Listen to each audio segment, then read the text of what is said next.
Assalamualaikum warahmatullahi wabarakatuh. Halo semua, saya Nurul Nafsiyah Mutmainah, mahasiswi bimbingan dan konseling pendidikan Islam Universitas Islam Negeri Raden Intan Lampung. Pada kesempatan kali ini, saya akan memberikan materi tentang persiapan studi lanjutan setelah lulus SMA. Mungkin beberapa dari kalian memiliki beberapa tujuan rencana. Ada yang memilih untuk studi lanjut, ada yang memilih untuk bekerja, ada yang memilih pelatihan atau kursus, dan ada yang memilih untuk menikah. Nah, untuk kalian yang akan memilih studi, kalian harus menyiapkan hal-hal yang perlu dipersiapkan secara matang. Hal-hal yang perlu dipersiapkan yaitu, yang pertama, memilih universitas atau perguruan tinggi yang akan kalian tuju.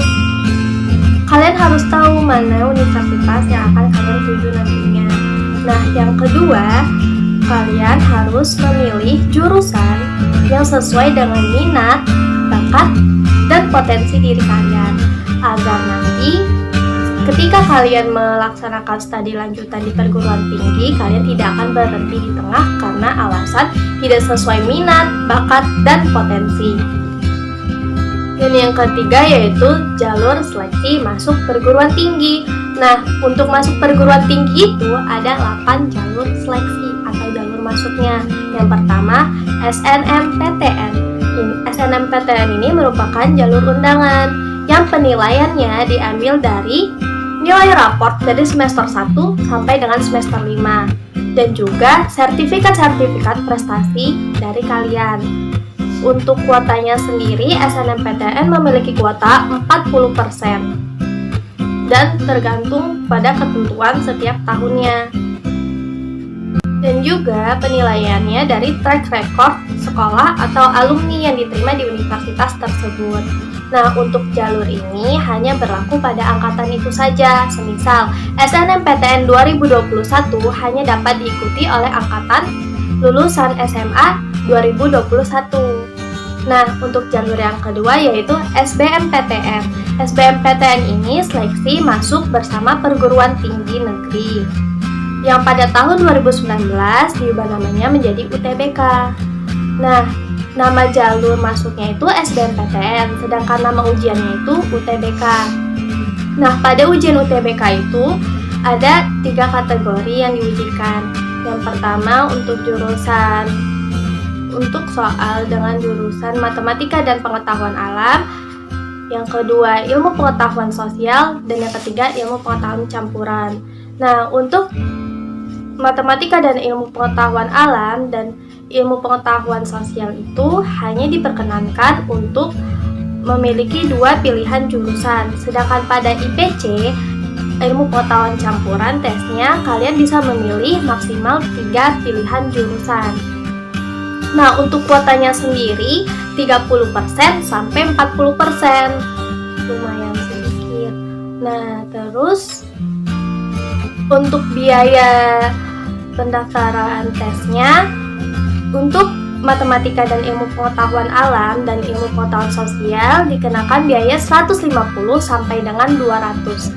Sedangkan untuk IPC atau ilmu pengetahuan campuran itu dikenakan biaya dari 200 sampai dengan 300. Nah, untuk materi yang diujikan atau ujiannya dalam UTBK sendiri meliputi yang pertama PK, pengetahuan kuantitatif. Yang kedua ada PPU, pengetahuan dan pemahaman umum. Yang ketiga ada PMB, pengetahuan memahami bacaan. Yang keempat dan terakhir ada PU, penalaran umum. Ketiga ada seleksi mandiri. Nah, seleksi mandiri ini tergantung pada masing-masing universitas. Seperti pada Universitas Indonesia ada SIMAK UI. Kalau Universitas Gadjah Mada ada UTUL, ujian tertulis. Nah, untuk kuotanya sendiri lumayan besar yaitu 50%. Untuk penilaiannya ada ujian dari universitasnya, ada juga universitas yang memberlakukan persyaratannya itu dengan nilai UTBK. Nah, untuk ketika kalian lulus dengan seleksi mandiri, ada yang namanya uang pangkal dan itu sangat mahal. Nah, uang pangkal itu yang harus kalian persiapkan dari sekarang kalau kalian ingin mengikuti ujian seleksi mandiri. Untuk jalur yang keempat selanjutnya ada PMDKPM atau penelusuran minat dan keterampilan Politeknik Negeri.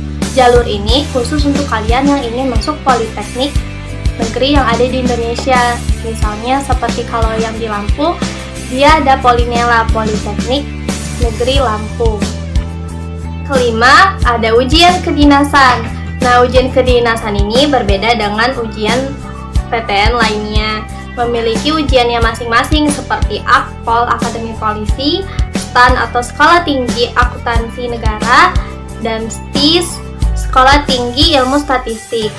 Nah, untuk masuk ke kedinasan, tahapan ini lebih banyak seperti tes kemampuan akademik, tes psikologis, tes wawancara, tes kesehatan. Biasanya untuk sekolah yang semi-militer, dia ada tes kebugaran. Nah, proses seleksi di kedinasan ini sangat ketat dan kompleks karena setelah dari sekolah kedinasan, mereka atau kalian yang masuk sekolah kedinasan nanti lulusnya akan langsung diangkat menjadi PNS atau ASN. Maka dari itu untuk penyeleksiannya sendiri sangat ketat.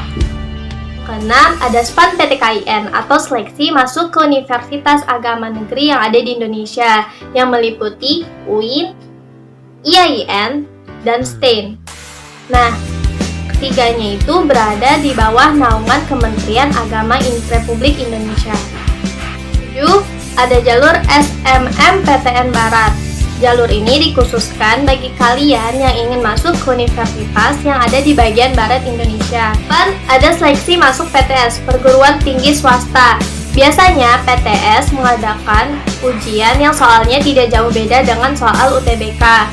Biasanya untuk jurusan spesifik seperti desain, arsitektur, dia ada tes gambarnya.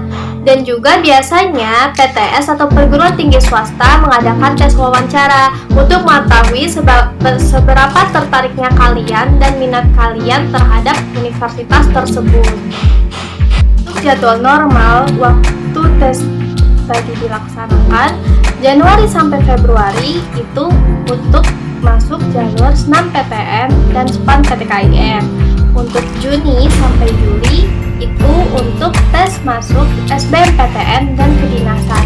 Untuk Juli sampai Agustus itu ada ujian mandiri, ujian masuk perguruan tinggi swasta, dan SMMPTN Barat. Nah, ada hal penting untuk kalian ketahui sebagai pertimbangan mendasar yang harus diperhatikan untuk studi lanjut. Yang pertama, fokus keinginan primer, yaitu pertimbangan cita-cita primer pasca lulus, seperti apakah kebutuhan ekonomi, hasrat belajar dalam bidang sains, atau menjadi budayawan, politikus, pengacara, pengusaha, dan lain-lain.